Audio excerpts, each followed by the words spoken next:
I don't know if you know exactly what a nutritionist does. A lot of people have their thoughts that they write diets for people whenever they've got issues going on. And if, you know, some people come in, they, you know, weight loss, or they've got heart disease or diabetes, and you think you go to a nutritionist, she's going to write you a diet, out the door you go, and you're supposed to go home and do this thing. And what I have found is that doesn't work for my clients. To come in and have a diet written and they go home without coaching, they really don't know what to do with it. So when my clients come in, usually I'm a lot of times the last resort. They've been working with people, they've been working with their doctor, they've been going to every practitioner in town they can find, and they still have their symptoms. And many of them have been told by their doctor maybe that you're just aging. Maybe some of you have heard that. Or you just have to live with it. You know, that's one we like to hear when we go to get help. And another one is it's all in your head. I've had clients come in and tell me that, or just take this drug, it's going to help. And that's the one most of us don't want to hear. And so the majority of my clients, when they come in, as I said, they've been to other people, and they truly do have pain, or they've had a lot of fatigue, they just can't get going, they're bloating, or they have weight gain they can't understand, they can't sleep, they're awake all night. A lot of the women that come in are in menopause, and a lot of the men are in andropause, and they don't even know that, because most men don't know that there is an andropause. They don't even know that it exists. And yes, men pause too, okay? There's a change in their hormones. And when men go through that, they become very depressed. They start sometimes to lose their hair, they gain weight, they don't understand, they're still exercising, they're getting a middle, and they can't get off the couch. They're just unmotivated. And so I have some of them come in as well. All of these signs and symptoms that I'm talking about, a lot of times people will accompany that with high blood pressure or high cholesterol. And these are all symptoms and diseases of inflammation, which is basically what I'm going to talk to you about today. Because inflammation is something that ends up resulting in the things that most of us are seeing our physicians about. The inflammation actually starts for most of us in the gut. And when I'm talking about the gut, I'm talking about the small intestine. And the gut is actually what we call in nutrition the second brain. It actually controls a lot of things in your body, and most people don't realize that. Inflammation can cause the inflammation in the gut can cause symptoms all over the body. You can get pain in your joints from inflammation in the gut. You can get, some people actually can't focus. It actually affects their brain, and they have memory issues. This can be both in children and in adults. Some people get intestinal issues, bloating, bowel issues, and that sort of thing. Don't want to get too graphic since you're eating your lunch. But, you know, all of this inflammation, like I said, starts in the gut. So if it starts there, what really brings the changes in the gut that create the inflammation that lead to disease? Well, some of us take medications. Some of those medications can actually affect the gut.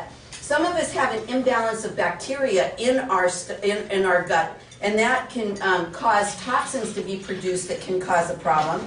A lot of people have excess stress, and you know, that seems to be the general thing most people come in and tell me these days. But the other thing, and the thing I'm going to focus on, is food. Food is something we put in our body 5-6 times a day, and there could be a lot of foods that people are eating that actually can be causing a lot of inflammation to go on. And so when people come in to see me, I look at a lot of other things like molds and chemicals and food additives, and there's a lot of other things that can create inflammation, but the main thing for today's talk that I wanted to talk about was food in itself.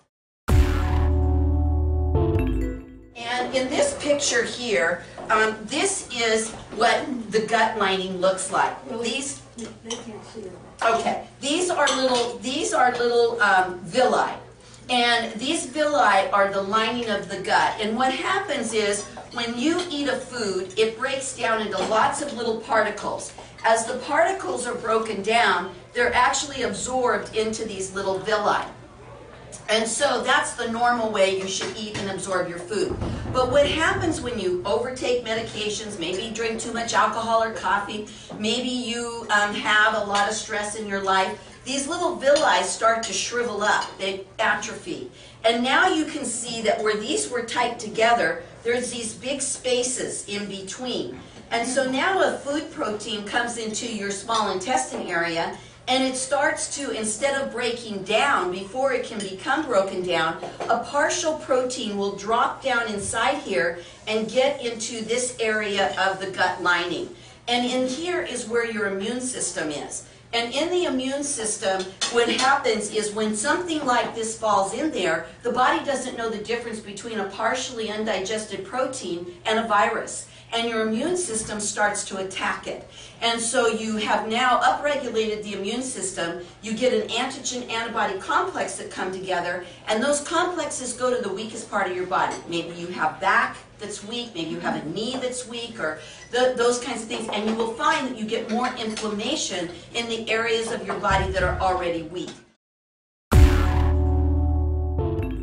So what I do when a client comes in to me is that we do a food testing. In other words, we draw blood and we actually look at 200 foods, 21 molds, 10 environmental chemicals, and 20 food additives. I'm just going to talk about the food part today.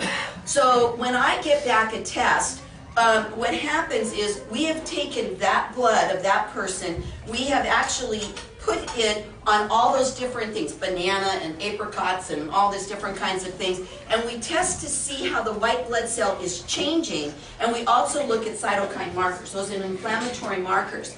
And what happens is I get back a result, and it will tell us whether this person is having a severe intolerance, a moderate intolerance, or a mild intolerance. These are not food allergies, these are food sensitivities because the gut has become leaky and is leaking through these proteins.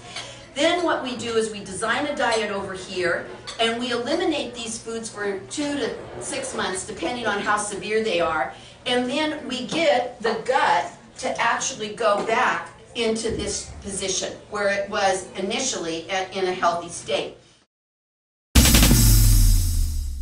After we get there, what we do is we start adding these foods back in one at a time so that we can see if there's a reaction and we can see if this is something that's going to be permanent to this person. I mean, I've had people that can't eat spinach. Who would never think that spinach was an unhealthy food? I have a child who can't eat chicken. I had a lady last week call me she can't eat eggplant. I mean, she ate the eggplant and all her symptoms came back. And those are things that you would, on a normal diet, think are healthy foods. But for these particular people, their bodies do not digest these proteins and therefore are causing inflammatory processes in their body. But this is how I come to the foundation of what's creating the inflammation, so then I can find out what's creating the problems that they have. We can get to the root of the problem, and we can get the symptoms to go away. With some diseases, you can't cure the disease, but you can make the person feel a lot better. So, you know, today a lot of people are hearing about the fact that gluten is a culprit. You know, I'm sure you've all heard that. You're seeing all the gluten-free stuff, and everybody's kind of wondering, is this a trend? Is this a thing? Well, there is a reason that that is happening.